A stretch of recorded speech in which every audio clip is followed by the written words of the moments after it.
Very soon, a strong German leader is going to come to power who will change your world. Germany's elections next week could well play a major role in his rise. We're going to look at why on today's Trumpet World.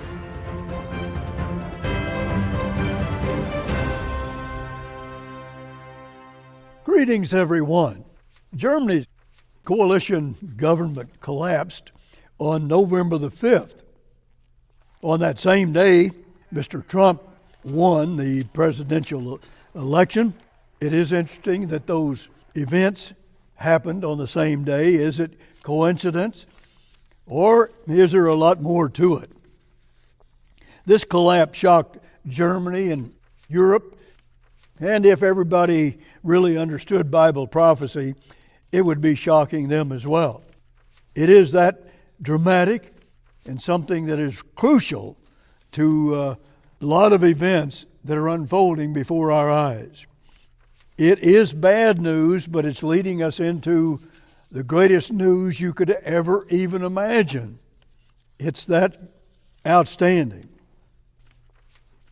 The collapse of Germany's government will lead to a dramatic change for Germany and Europe and the whole world. There's going to be a strong leader that comes on the scene to lead this European Union, which will become the Holy Roman Empire with 10 kings, and he will rule over all of them. That is the Bible prophecy that we need to understand. And I think that could happen in just weeks, certainly in a few months. That is how Trumpet Editor-in-Chief Gerald Flurry introduced his Key of David back in November about the German government falling. And now that government is gone. Elections are upon us. Germany goes to the polls this weekend. And as you've just heard, this is a critical event. It's crucial to a lot of events unfolding before our eyes. And so we wanted to help devote today's show to helping you watch what is happening in the German election this weekend. And to help me do that, I'm joined by Joshua Michels. Thank you for coming. Thanks for having me. So, this whole weekend feels like a massive moment in European politics. Like, Germany goes to the polls, but it goes to the polls amidst the events of the Munich Security Conference have really shaken Europe up. Donald Trump has really made his European agenda clear this week.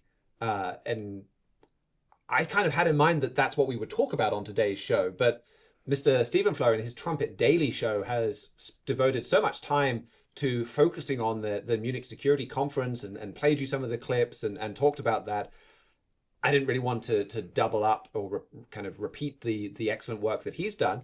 But I would certainly say if there's anyone that's watching this, that if you're interested in European politics and you're not watching the Trumpet Daily show, a lot of that is often about the United States, but the last 3 episodes or so have been very focused on that. So you can look that up. It's here on YouTube or on Rumble, on our website, thetrumpet.com, and you can find the Trumpet Daily, and you'll get some great content on the Munich Security Conference. But that's happening. Donald Trump is going on and he's talking to Vladimir Putin, and Europe is having a bit of a meltdown about that. You've got even the Pope on his deathbed. So I want to kind of look at some of the practicalities of how to watch the German election. Before we get into some of that, though, why don't you just briefly summarize the backdrop to this and Europe's response to Donald Trump and the Munich Security Conference, because that is really tightly tied to this story. Like Mr. Flurry talked about, it's not a coincidence that Germany's government fell on the same day that Donald Trump is elected. Now they're holding the vote at the same time that Donald Trump is on his big kind of European agenda. So what's been going on this week? Yeah, so what you mentioned, that correlation is very interesting, and we have seen that build up since November with the coalition falling apart, because right now Germany doesn't have a leader that can go and talk to Putin. Scholz has tried that, but who wants to talk to a leader that's going to be not in office in a few weeks? Because current polls show that he has almost no chance of being the next chancellor. And J.D. Vance is one of those people that doesn't want to talk to someone who's not going to be in office. next week. I mean, he was talking to other German politicians, but not the Chancellor. Yeah, he spoke to the leading candidate right now, but also Scholz is more of a socialist, so there are more than one reasons that Vance was like, well, let me talk to the conservative leader, and they're also more likely to talk even to the far-right leaders in Germany right now. So we'll just have to see how Germany will be able to respond to what Trump is doing with the negotiations with Putin, because over the last 3 years, this really has transformed German politics more than anything else, because it was that event that caused drastic increases in military spending, which then put pressure on that socialist government that wanted to have all those other spendings. So that basically broke the coalition. So it's interesting that they are pressuring that point now. Is Europe even going to continue spending money in Ukraine, financial support, military support? And how is it going to affect Germany as a total country with their military spending? Donald Trump wants 5%. They can't afford 2% under the current budget right now. So that's really adding to the pressure. And then another thing that the people don't want to talk about in the election time cycle is Germany going to send troops to Ukraine like they did in World War II, some say, and that's like a big debate right now. So the candidates want to avoid those topics, but Donald Trump is bringing them up. So Munich Security Conference, we'll just play a quick clip, a montage from former German Defense Minister Karl Theodor zu Guttenberg, and we will definitely be coming back to him later in the show. And he was on MSNBC to kind of articulate Europe's response to what they were presented with at the Munich Security Conference. And here's a montage of what he said. We are all puzzled, Anna. It's a messaging that changes almost on an hourly basis. Over the last few days, we were all quite surprised by the call that the president had with Vladimir Putin, and then especially by the fact that his newly appointed Secretary of Defense is obviously taking negotiation tokens off the table.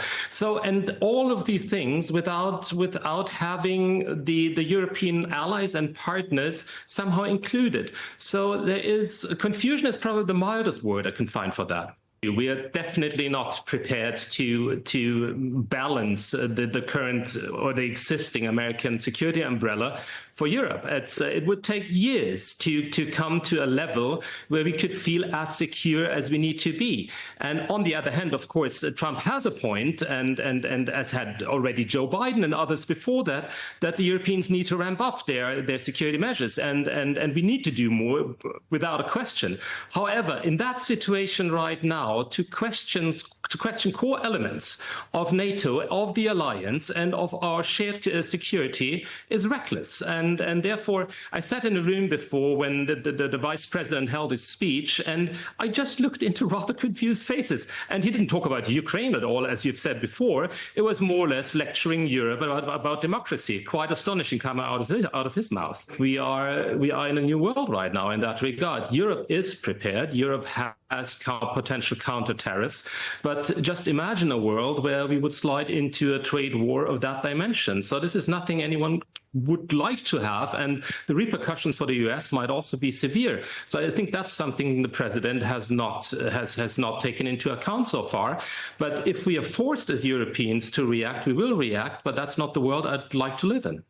So he says, well, Europe's confused, but I think ultimately they very much disagree with what's been presented to them by J.D. Vance and ultimately by Donald Trump. And I think, I don't want to get too much into J.D. Vance's speech. I loved 80% of it. I thought it said more eloquently things I've been trying to say for years about the way that Europe is moving away from things America values, like free speech, like democracy. You had the Romanian election that we talked about on this show where they didn't like the result. Okay, there was some evidence of Russian interference, but they went and cancelled the entire election. And you have Thierry Breton boasting about, well, we could do the same thing. The same thing could happen to Germany if they vote the wrong way. He gave J.D. Vance example after example after example of areas where Europe has deviated from free speech and has really done some pretty draconian things, even here in the UK. They did not want to hear that. They really did not like that message. And I think that reveals a lot about how Europe isn't on the same page as America. But then J.D. Vance said, fundamentally, though, we do believe in the same thing. I believe we're allies, and I want Europe to spend more. So he's highlighting where Europe is disagreeing with America at the same time as pushing them to spend massively more on their defense and transforming themselves into an economic superpower, which, if Europe disagrees with you, don't encourage them to be a military superpower. And that's where I think parts of his speech were very dangerous. But I think the big takeaway is here, there's a lot of different pressures on Europe. There's a lot of different pressures on Germany. It has been remarkable to see this Munich Security Conference, to see all of these pressures, and then Germany just has no one. Like, no one to step forward and say, well, this is how we're responding. This is a point that Mr. Flurry talked about in that Key of David, and he was quoting Friedrich Merz, one of the key leaders. This is what he had to say, clip 3. And I want to read a quote from the political opponent of Mr. Scholz. This is Friedrich Merz, noted this, quote, "There are also a whole series of international commitments, conferences, and decisions in the European Union that now require a German government capable of taking action." Now it requires, they're going to have some leader in there that will take action. And he goes on to say, "We simply cannot afford to have a government without a majority in Germany for several months and then conduct an election campaign for several more months and then possibly hold coalition negotiations for several weeks." He said, look, we can't allow that.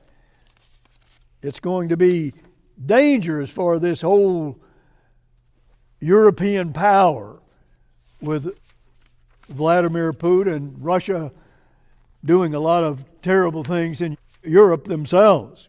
So, Merz did succeed in getting the timescale sped up and having a lot more urgency. But I think after this week, after the Munich Security Conference, after car rammings in Munich, stabbing in Austria, there's got to be a lot of desire to have something conclusive out of Sunday's election and somebody who can go toe-to-toe with Vladimir Putin and Donald Trump. Yeah, that's very much desired, and I think everyone in Germany would like to see someone like that. But the question is, who will it be, and what will he do, and can he do it in a coalition? And there seems to be no agreement between the parties on Russia, but also on some of those domestic issues. So it will be very challenging. Friedrich Merz right now is strongly opposed against the Social Democrats currently ruling and against the Greens currently ruling. And it looks like he will have to have a coalition with either of them, unless he makes a coalition with the far-right party, which he at the moment says would not consider at all. So this is the situation in Germany where there's a real need for a strong leader. And actually, we can play clip 2. Mr. Flurry was talking about that as well. Now, the Germans are just desperately trying to find a strong leader. They've had a weak leader for a long time, and all of the people are just clamoring for a strong leader. And that is going to cause them to allow their leaders to choose a strong man. You can read a lot about that in my booklet on A Strong German Leader is Imminent. But here we have something that is beginning to be a real problem that the world sees. So there's a real need for that strong leader. But like you say, there's almost no prospect of these elections by themselves bringing that strong leader to power. So let's talk about watching these elections. Maybe let's begin by just talking about it practically. When is the vote? What's it going to look like? And when can we start to expect results? So Germany will be voting on Sunday. A lot of votes are cast mail-in ballots, but in all the elections so far we have been seeing a pretty clear result by the evening of Sunday. So is that exit polls that we get at? Usually there's a very clear result because there's going to be two strong parties that form a coalition. So if some percentages change, that doesn't really matter. Now, in this election, there are a few exceptions to that rule because there are quite a few newer parties and some old parties that are very small, and they may not make it into parliament because they won't reach 5% of the vote. So we should expect exit poll 6 o'clock, 7 o'clock? Yeah. time? Or usually around that time. So that's probably midday for those in the United States. We should have that exit poll. That should tell us how things are gone. The one exception is if you do have a lot of parties right around 4.95% of the vote, the exit poll might not be precise enough to tell us if this party made it into parliament. And if they fail to meet that 5% threshold, like that's going to affect the whole balance of parliament. Those votes effectively get redistributed among everybody that did make it into parliament. So in that case, we might have to wait till the next day to learn what parliament is looking like, or until they've gotten further along on the counting. Yeah, another thing could be election irregularities. We had that problem in the last federal election where Berlin was some kind of an election chaos, and they actually years later had to repeat some of the election. And because this election was drawn earlier, they say there could be more of those irregularities. Now, Germany is supposed to be a sophisticated country and things like that don't happen. But they talked about paper shortages. They sent out the wrong kind of ballots. A ballot was not supervised, where people could just take out the ballots. So there could be some of those things. And we already heard that there's misinformation going on that could sway the large population suddenly around, which that can happen to some extent, but those can be used as excuses as well, which could muddle the waters a little bit, but generally we expect a fairly smooth process. So we could see basically the election being refought in the courts after the effect. Yes, and actually there's also a lot of crime right now against politicians.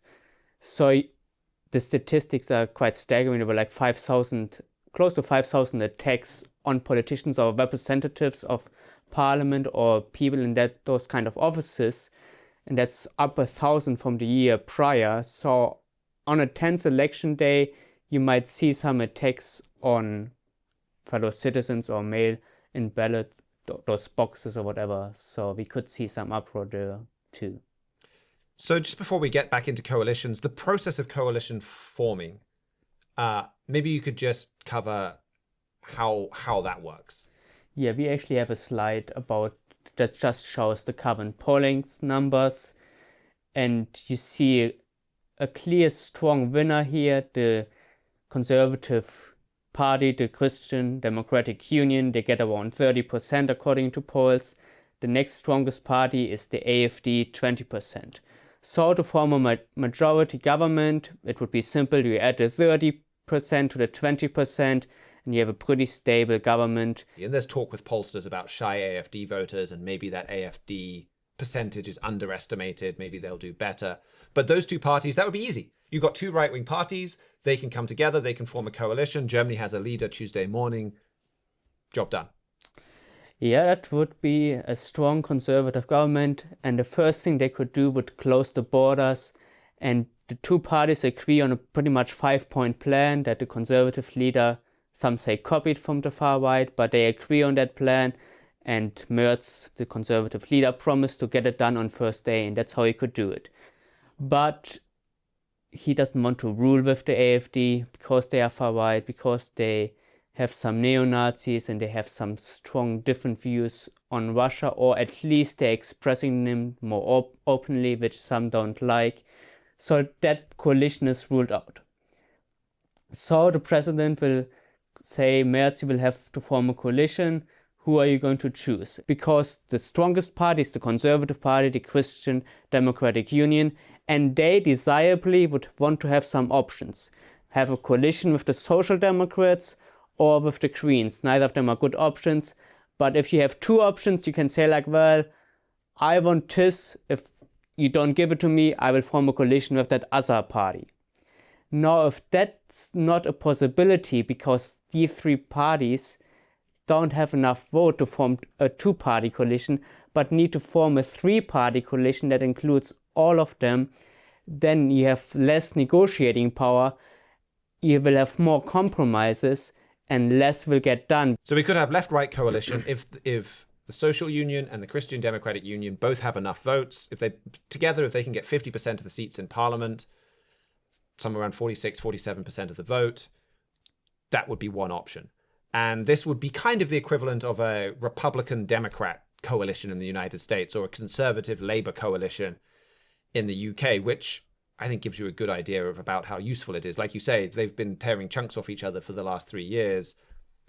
It's not going to be harmonious. There's going to be a fairly limited range of things that they could agree on. So even if they get this coalition together, it's not going to be stable, and it's not going to be particularly effective. Like you could see that becoming a very unpopular coalition very quickly. The Greens, they present another alternative, right? So you could have, again, if they cross that threshold, a conservative Green union. And in the Conservatives' ideal world, both the Social Democrats and the Greens get enough votes to be a viable coalition partner, and then they can play them off against each other and try and go for the highest bidder. And of course, we could get to the point where neither of these coalitions is possible, and you only have a 3-party coalition that is possible. And now we're in very difficult territory. And perhaps this is what Austria has been dealing with, where they had elections since September. And it seems a very similar situation. The Conservatives could have gotten together with, in Austria's case, their far right was founded by a couple of former SS officers. They were reluctant to do that, and I mean, good for them in a lot of ways. Like, yeah, that's a reasonable position to hold. But they had their elections in September. I mean, where are we? I think, where are we with Austria? Because this could give us a glimpse of what's coming to German coalition negotiations. So yes, the far right party won the elections. They were excluded. So the next 3 largest parties, they tried to form a coalition. That failed. And then the Conservative Party said, okay, we are going to make negotiations with the far right party. But they went into those negotiations saying that we want to have the most ministerial positions, which the far right party was saying, like, no, we can't allow that. We have much right, because in Austria they actually won. They came in first place, and by a good margin. That would be a big shake-up in Germany. It's not impossible. It's probably unlikely in these polls, but yeah, that's what's happened there.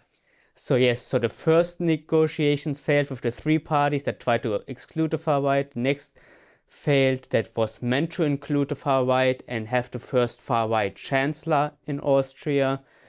That has now failed, and now there's talk that they might be going back to original negotiations between the Social Democrats essentially and the People's Party, which seems very shaky because they would have a slight majority in parliament, but it's very risky, but they said they might try it again. Another option is like an expert government, which Austria has had before as a transition, where people are basically installed to keep the unity.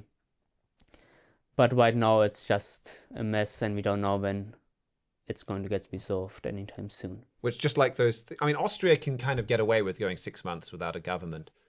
If Germany goes 6 months without a government, that's Europe leaderless in this world for 6 months after already basically being leaderless for several months. You can definitely see that Germany doesn't have the luxury to keep doing what Austria is doing and bouncing around between different options. And we'll talk about what's next for Germany in just a second. There's one more option that I think that's worth talking about. You mentioned minority government. Like, what are the other, if there's no coalition that they can get together, what other options are on the table for Germany? So minority government could be either just one party, the strongest party doing that by themselves, but they could also form a small coalition that doesn't have the majority, but they are closer to the majority. But essentially what that means, and it might be a viable option in this case, because the strong Conservative Party says, well, on the issue of migration, we want to get something done. We know we don't have that majority with the Social Democrats in a coalition. And if you're in a coalition, you can't just have a majority with someone else. You would be breaking that coalition. So if you are not bound by a coalition agreement, you can form different coalitions with the rest of the parliamentarians. And the leader of Friedrich Merz right now, who is in the opposition, he said we can't wait for the elections, we need to act on migration now. And he put forth a bill and said, I don't care who supports that bill. And the far right supported that bill. And it got through the first layer, didn't make it into law or anything. But in parliament, it had a majority because the Conservatives were able to cooperate with the far right on the topic of migration. Now, if the Conservatives agree with the Social Democrats, and there is some overlap with them too, on a completely different issue, in a minority government, they could negotiate with them on a specific issue. Now, a government like that is unstable because you're not knowing when you can get something through, and the support is very fragile because you're always working with the opposition parties and you are limited to their goodwill, essentially. So that's why minority governments are risky, and it takes unusual strong leaders to be able to always find a stable majority in parliament. But that's a pretty good option if in a situation like that. Would they have a majority in the Bundesrat, the upper house of parliament? Like, I could see that being a viable thing where you have the Christian Democrats or the Christian Social Union in charge. They get minority support from the AfD. But I don't think they'd have a majority in Germany's upper house, would they? So those are the countries, like the different states. Are they voting states. as well? They are voting throughout the year, so it shifts a little bit. But they only often confirm specific votes in parliament.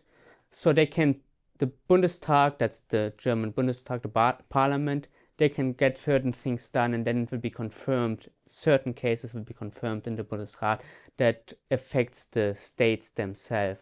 But So like foreign policy and things like that would be, I think, different. Okay, so they'd be able to get some things done. Maybe they would get blocked for certain issues, but you'd still have that. And I guess the AfD would have to go along with that minority government, and they would be able to join with the Social Democrats. Well, or would they? So I guess for a minority chancellor to be confirmed, what has to happen?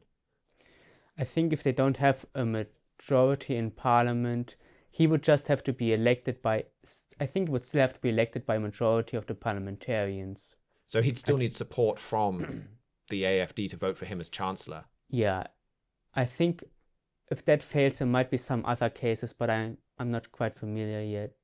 I mean, we are getting into like, I think that is revealing. Like, we're kind of getting into the uncharted territory and the minutiae of the German constitution to try and work out what could happen after this election, because that is how rare, how narrow, how unusual all of this is.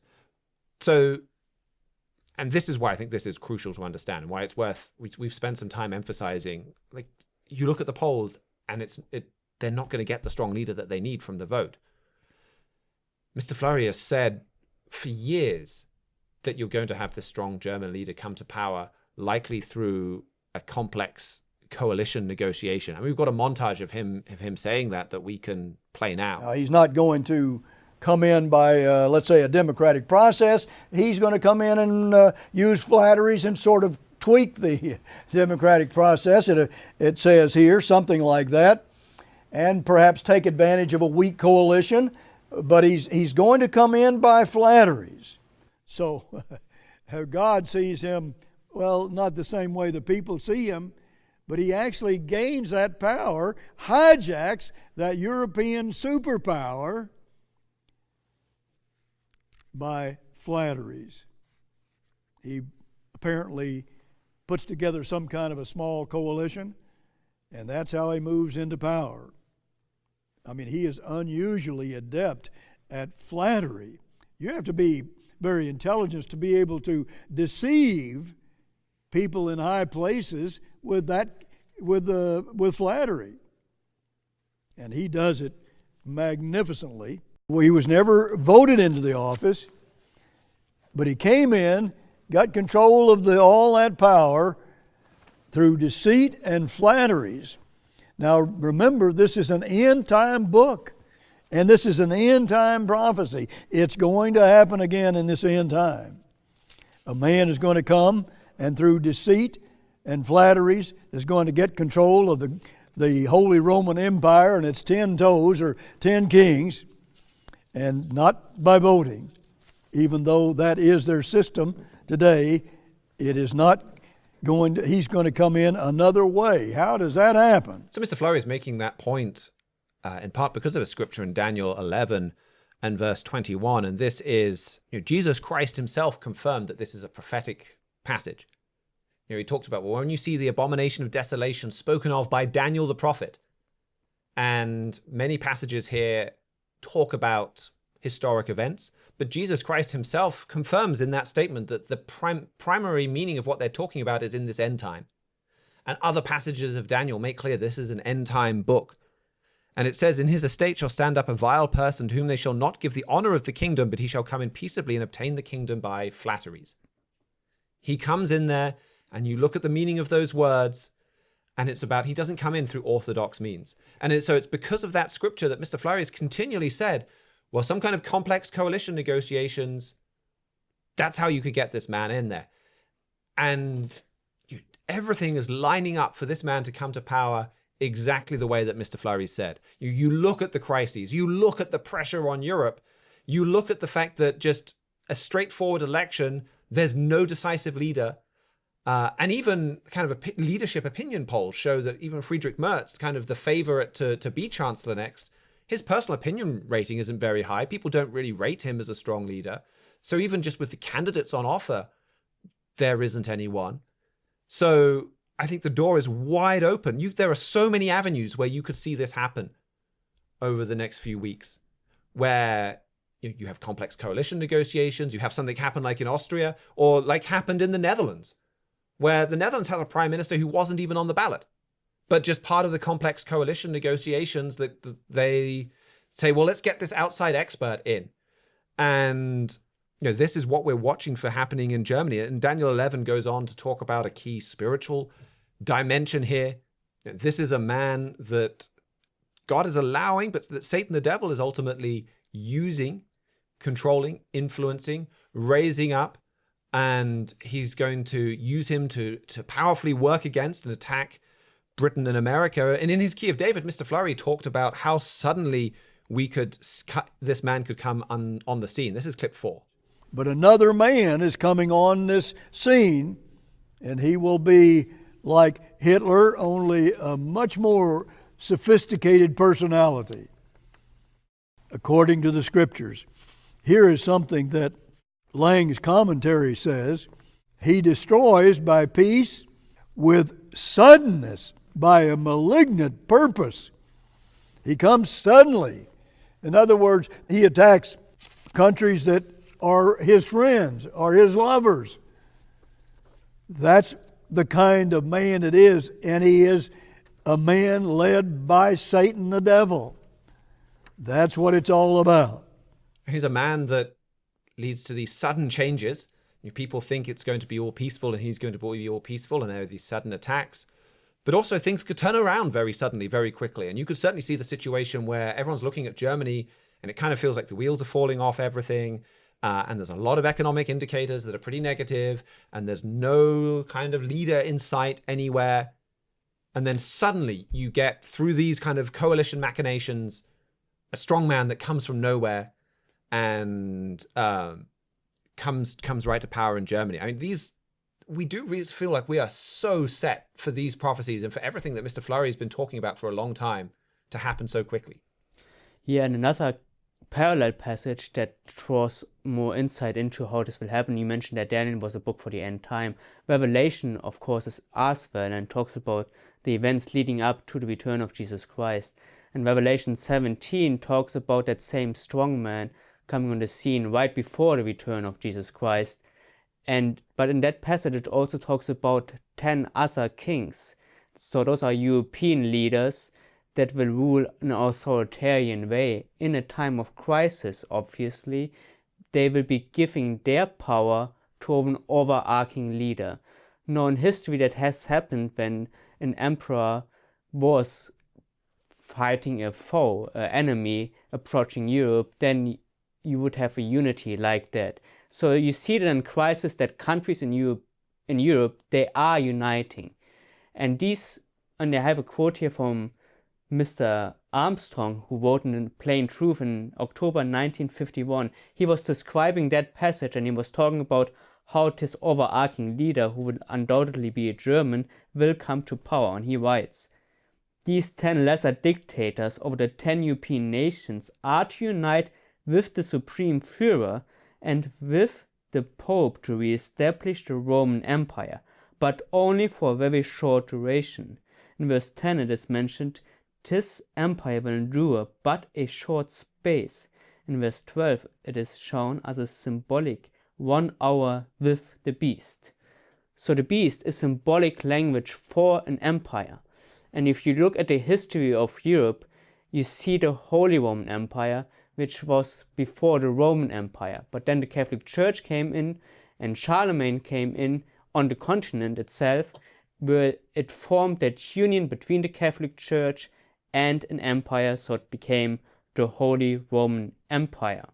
And it was a union between different nations. In this end time, there's a specific prophecy that there will be 10 nations or groups of nations, and that they, in a time of crisis, will give their power to the beast. The beast is the empire itself, or the emperor, so the person ruling over the empire. So it's interesting that Mr. Armstrong here made a point that there will also be a pope on the scene. And in 1993, Mr. Gerald Flurry made the same point, and he writes, "A great false religious leader is also going to come on the scene about the same time. He will be allied with this political leader of fierce countenance." So these two figures, a religious leader and a political leader, will come on the scene at the same time. And you mentioned earlier that right now the Pope is in hospital, and everyone is expecting in the next few weeks, months, or years, either through his death or through his resignation, that it will open the way for a new religious leader, a religious leader like in historic times, who has been allied with the emperor, sometimes in a pretty fierce power struggle of who is actually ruling the empire. Is it the emperor or is it the Pope? Who is leading the charge for a crusade? Who is defending the Christian heritage? Who is keeping the people united? So we are seeing these different scenarios, but it's also quite revealing on to see how the leader, that overarching leader, will come to power. And we have a clip here from A Key of David from Mr. Flurry, where he talks about that exact scenario. Here is another quote from Mr. Armstrong. Germany inevitably would emerge as a leader of a united Europe. That's in the December 1954 Plain Truth edition. And at that time, people mainly ridiculed it. All Europe is actually ready, just waiting for the confidence-inspiring leader, an international all-European Hitler, and it is on the way. That man is there somewhere. Well, he certainly is. And then in 1969, he said, "The world appears to be bereft of great men. But a world-organized strong man, in all probability, will now very soon appear. There will be 10 ruling 10 nations or groups of nations in the area of the once great Holy Roman Empire, but there will be one super king over the 10. One super king. Oh, you mean a great ruler over all of those 10 kings, or ruling over the other 9 and the 10 nations that are there. And it's going to be a time that's going to strike fear and dread in the hearts of men all over this world." So here we can see that this leader will be empowered by those leaders under him. So we see France, for example, that has been in political turmoil. You mentioned Austria in political turmoil. We see the pressure that Donald Trump is putting on Europe. They cannot speak with a united voice right now. How are they going to be able to solve a crisis like Ukraine, a refugee crisis, a crisis in the Middle East? Well, they are realizing at this moment that they cannot do it unless they're united. And they cannot speak with one voice unless there's one overarching king. So we're seeing these prophecies for being fulfilled right here.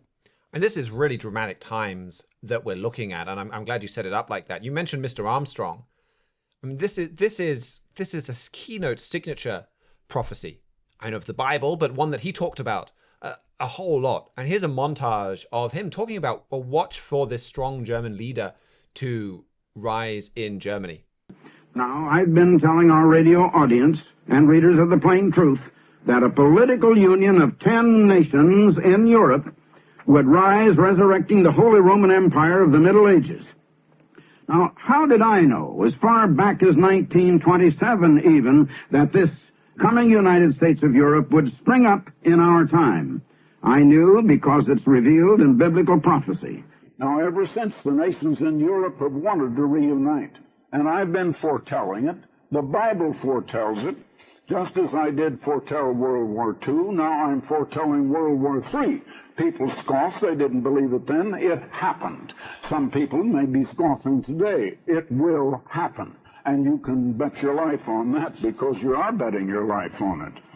Now, I forecasted this resurrection of the medieval Holy Roman Empire, or a United States of Europe, up to almost 50 years ago. The very first issue of the Plain Truth magazine, which came out with the February issue of 1934, and at that time it was, well, it had the most humble beginning of any magazine that I know. God is going to give us over to this united Europe. God gave us the wealth that we have. God blessed this country. We printed on their money, "In God we trust," but we didn't trust in God. But now, why the delay?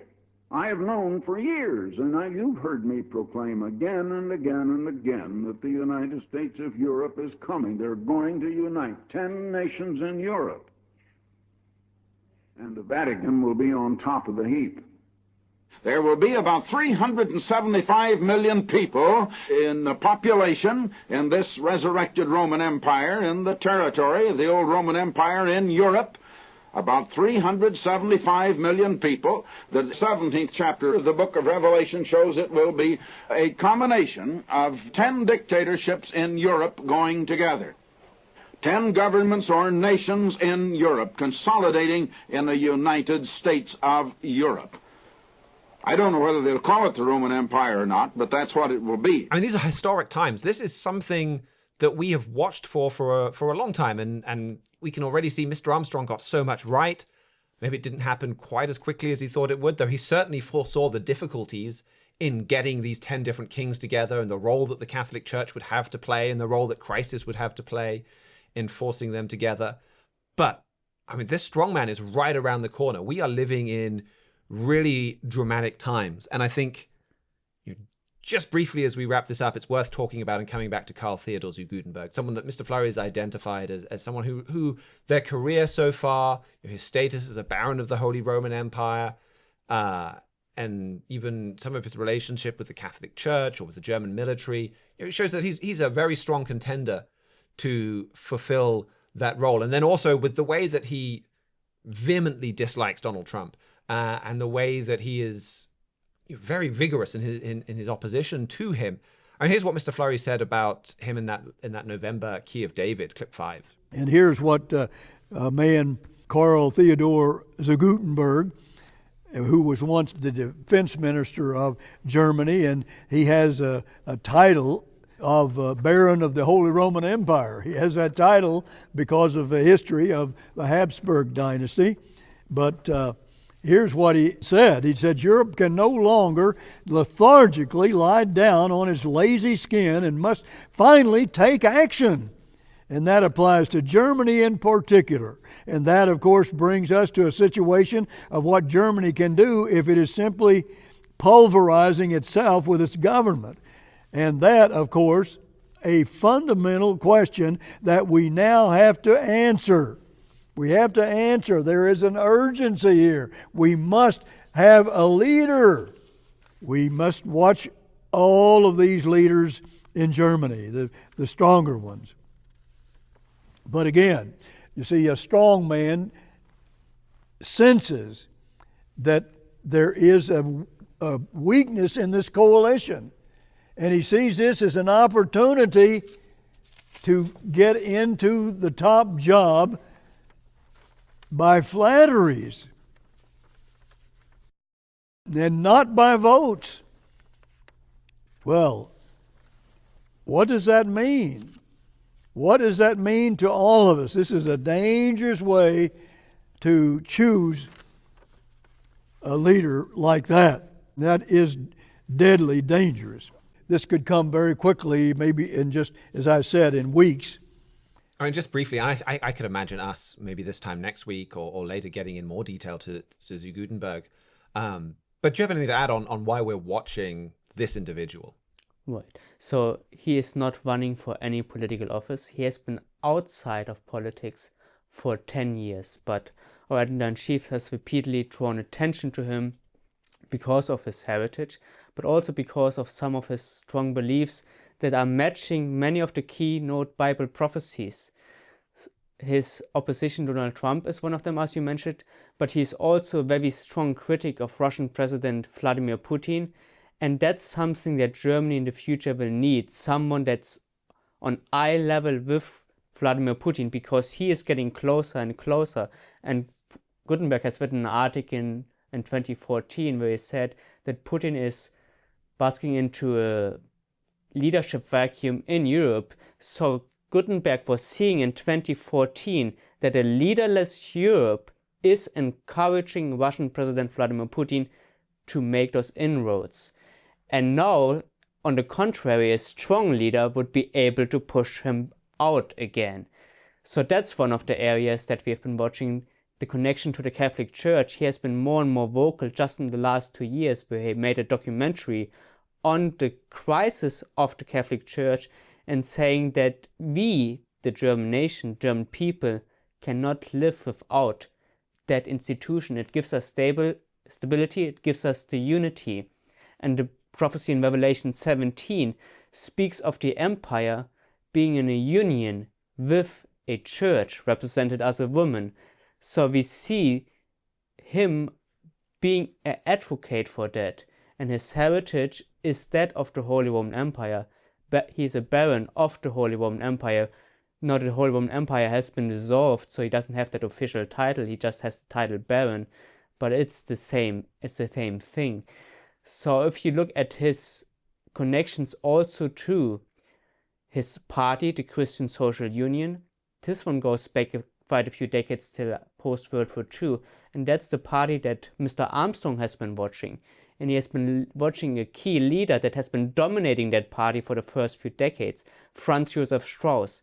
That man even visited Mr. Armstrong on his campus in America, and he saw the beauty of that campus, and he was being hosted by Mr. Armstrong. He had some very in-depth conversation. And the best candidate to head that group of 10 nations is Franz Josef Strauss, in my judgment. Now, some people think that, what is his name? Habsburg of Austria might lead it. Now, he has written a book of the program and the design for a united Europe, but also Franz Josef Strauss has, and his book is called The Grand Design. Well, I wanted to talk to him again, and I was quite impressed. That was just day before yesterday morning.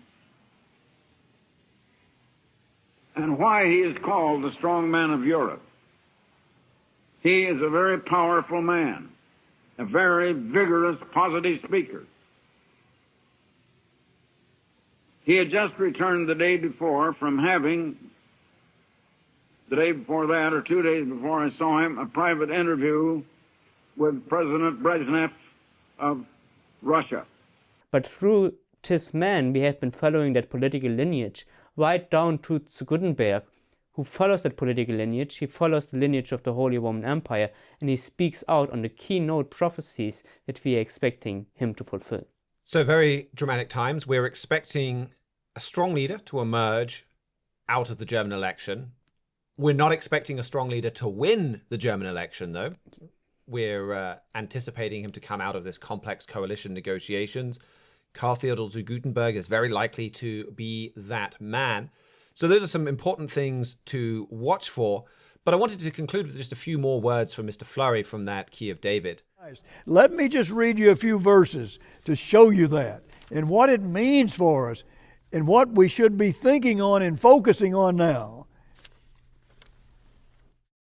This weak coalition is a deadly dangerous state to be in if you're going to choose a man just by selecting him by a few top men at the top. So, notice Daniel 2 in verse 44. It says this, "And in the days of these kings," this is the same book that I've been reading from, "and in the days of these kings shall the God of heaven set up a kingdom, which shall never be destroyed, and the kingdom shall not be left to other people. It shall break in pieces and consume all these kingdoms, and it shall stand forever and be ruled over by God's first fruits," those called out to do God's work before the second coming of Christ. Powerful verses here. Verse 45, let me read that to you. "The great God has made known to the king what shall come to pass hereafter, and the dream is certain," that is Nebuchadnezzar's dream. And Daniel said, yes, it's certain, and the interpretation thereof sure. And well, what happened here? And well, Nebuchadnezzar was so moved by all this, he knew this was the God of all gods. That's what he said. Well, this is the God of all gods. His God couldn't do that. What the God of Daniel was doing, all kinds of miracles. Verse 27, "And the kingdom and dominion and the greatness of the kingdom under the whole heaven shall be given to the people of the saints of the Most High, whose kingdom is an everlasting kingdom, and all dominions shall serve and obey him." That is the Most High. Everybody is going to obey him. Well, how about that? What do you think about that? The Messiah is coming. He is coming to seize the moment and wants us to seize this moment, this opportunity, the greatest opportunity you could ever even imagine. And there never will be another opportunity like it. Never. What is this that we're so many are just overlooking? And you can prove every word of your Bible, which is Jesus Christ in print. And you can prove it, every bit of it. So that also is absolutely critical context to keep in mind. As we've been discussing throughout this show, the arrival of this strong German leader plays a key role in Bible prophecy. And it's a major milestone on the road to the return of Jesus Christ. And that's the context that the Bible talks about him in. That's the context we need to see him in. So the rise of this strong leader shows we're in for some very exciting times. Yes, as Mr. Flurry talked about, there's some bad news coming, but all of this is leading to Jesus Christ being involved in the world, taking away all complex coalition negotiations, and even all war and all suffering, and setting up his government and his kingdom over the earth. That's the context that the Bible talks about this strongman in. That's the context you have to remember. And as Mr. Flurry said, you can prove that right from your Bible. So if you'd like to know more about what we're watching for in Germany, we have our booklet, The Strong German Leader is Imminent. Of course, that's not going to get into all of the details of the election system the way that we did today. But much more importantly, it's going to take you through the scriptures that we talked about and show you why we're expecting this strongman. Help you prove for yourself from your Bible that the Bible says that this strongman is here. And you can get that on our website, thetrumpet.com. You can drop us an email at trumpetworld@thetrumpet.com. We'd be very happy to hear from you. Please do like, subscribe, follow on YouTube, Rumble, Twitter, however you're watching this video. Thank you so much for joining me, Joshua. Thanks for having me again. And thank you very much as well for engineering and production, George Haddad. And we will be back to talk about the Week in Review on Friday. Until then, keep watching your world.